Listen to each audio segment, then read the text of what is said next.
Hello friends, welcome to my YouTube channel. ಹೇಗಿದ್ದೀರಾ ಎಲ್ಲರೂ?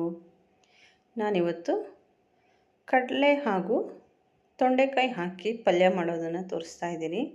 ತುಂಬ ಟೇಸ್ಟಿಯಾಗಿರುತ್ತೆ. ಮೊದಲೆಲ್ಲ ಹಬ್ಬಗಳಲ್ಲಿ ಮದುವೆ ಮನೆಗಳಲ್ಲೆಲ್ಲ ಇರ್ತಾಯಿತ್ತು. ಇವಾಗ ತುಂಬ ರೇರ್ ಈ ಥರ ಪಲ್ಯ ಮಾಡೋದು.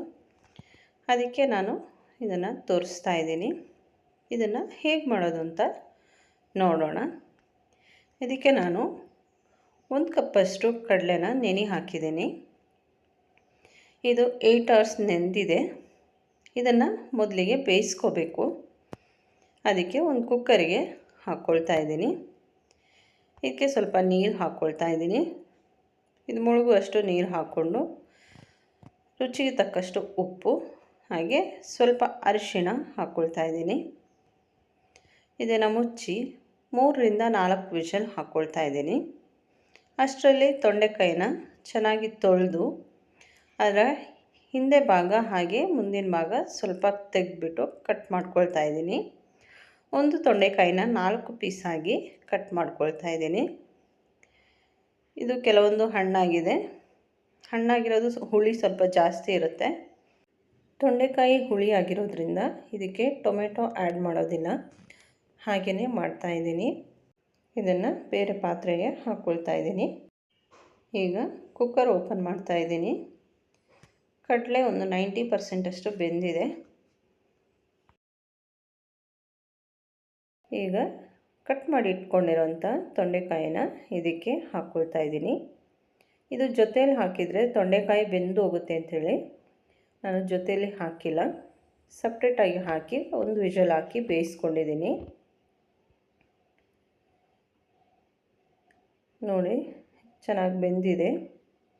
ತೊಂಡೆಕಾಯಿ ಓವರ್ ಕುಕ್ ಆಗಿಲ್ಲ. ಪುನಃ ಇಲ್ಲಿ ಒಗ್ಗರಣೆ ಮಾಡುವಾಗ ಪುನಃ ಬೇಯ್ತದೆ, ಅದಕ್ಕೆ ಸ್ವಲ್ಪ ಬೇಯಿಸ್ಕೊಂಡಿದ್ದೀನಿ ಅಷ್ಟೇ. ಈಗ ಒಂದು ಪ್ಯಾನ್ಗೆ ಕೊಬ್ಬರಿ ಎಣ್ಣೆ ಹಾಕ್ಕೊಂಡಿದ್ದೀನಿ. ಅದಕ್ಕೆ ಸ್ವಲ್ಪ ಸಾಸಿವೆ ಹಾಕ್ಕೊಂಡಿದ್ದೀನಿ. 2 ಒಣಮೆಣಸನ್ನು ಕಟ್ ಮಾಡಿ ಹಾಕ್ಕೊಂಡಿದ್ದೀನಿ. ಈಗ ಕರಿಬೇವು, ಒಂದು ಈರುಳ್ಳಿ ಹಾಗೆ 2 ರಿಂದ 3 ಹಸಿಮೆಣಸು ಆ್ಯಡ್ ಮಾಡಿದ್ದೀನಿ.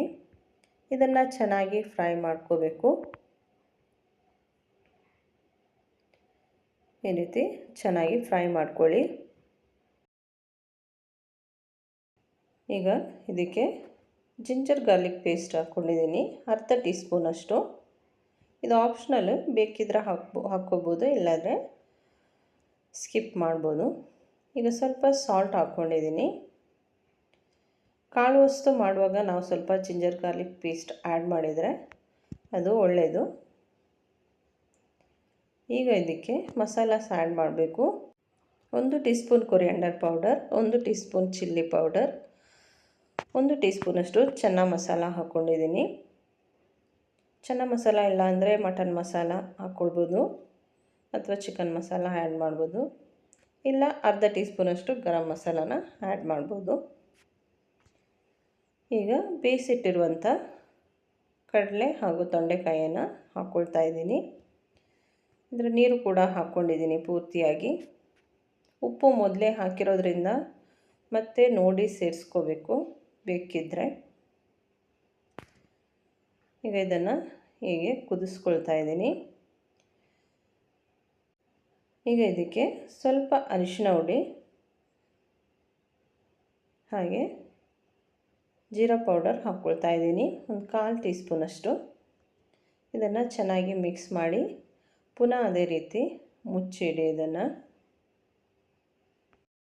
2 ರಿಂದ 3 ನಿಮಿಷ ಆದಮೇಲೆ ಇದನ್ನು ಓಪನ್ ಮಾಡ್ತಾ ಇದ್ದೀನಿ. ಒಳ್ಳೆ ಫ್ಲೇವರ್ ಬರ್ತಾಯಿದೆ. ಈಗ ಇದಕ್ಕೆ ಒಂದು ಹಿಡಿಯಷ್ಟು ತೆಂಗಿನಕಾಯಿ ತುರಿ ಹಾಕ್ಕೊಳ್ತಾ ಇದ್ದೀನಿ. ಇದನ್ನು ಕ್ರಷ್ ಮಾಡಿ ಬೇಕಿದ್ದರೆ ಹಾಕ್ಕೋಬೋದು, ನಾನು ಹಾಗೆ ಹಾಕ್ಕೊಂಡಿದ್ದೀನಿ.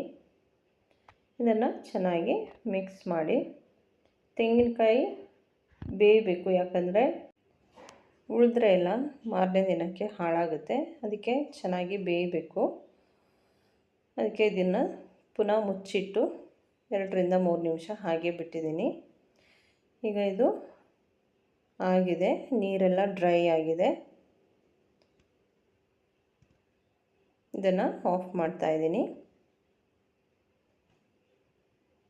ಸ್ವಲ್ಪ ಹೊತ್ತು ಹಾಗೆ ಮುಚ್ಚಿಡ್ತಾ ಇದ್ದೀನಿ. ಇದನ್ನು ಸರ್ವ್ ಮಾಡ್ತಾಯಿದ್ದೀನಿ. ತುಂಬ ಟೇಸ್ಟಿಯಾಗಿರುತ್ತೆ ಇದು. ಬೇರೆ ಪಲ್ಯಕ್ಕೆ ಹೋಲಿಸಿದರೆ ತುಂಬಾ ಚೆನ್ನಾಗಿರುತ್ತೆ. ಯಾವಾಗಲೂ ಒಂದೇ ಥರ ಪಲ್ಯ ಮಾಡೋದಕ್ಕಿಂತ ಈ ರೀತಿ ಡಿಫ್ರೆಂಟಾಗಿ ಮಾಡಿ ತಿಂದರೆ ಇನ್ನೂ ಚೆನ್ನಾಗಿರುತ್ತೆ. ನೀವು ಮನೇಲಿ ಟ್ರೈ ಮಾಡಿ. ವಿಡಿಯೋ ಇಷ್ಟ ಆದರೆ ಲೈಕ್, ಶೇರ್, ಕಮೆಂಟ್ ಮಾಡಿ. ಹಾಗೆ ಇದುವರೆಗೆ ನನ್ನ ಚಾನಲ್ ಸಬ್ಸ್ಕ್ರೈಬ್ ಮಾಡದೆ ನೋಡ್ತಾ ಇದ್ದರೆ ಸಬ್ಸ್ಕ್ರೈಬ್ ಮಾಡಿ, ನನಗೆ ಸಪೋರ್ಟ್ ಮಾಡಿ. Thank you for watching. Take care. Bye bye. See you in next video.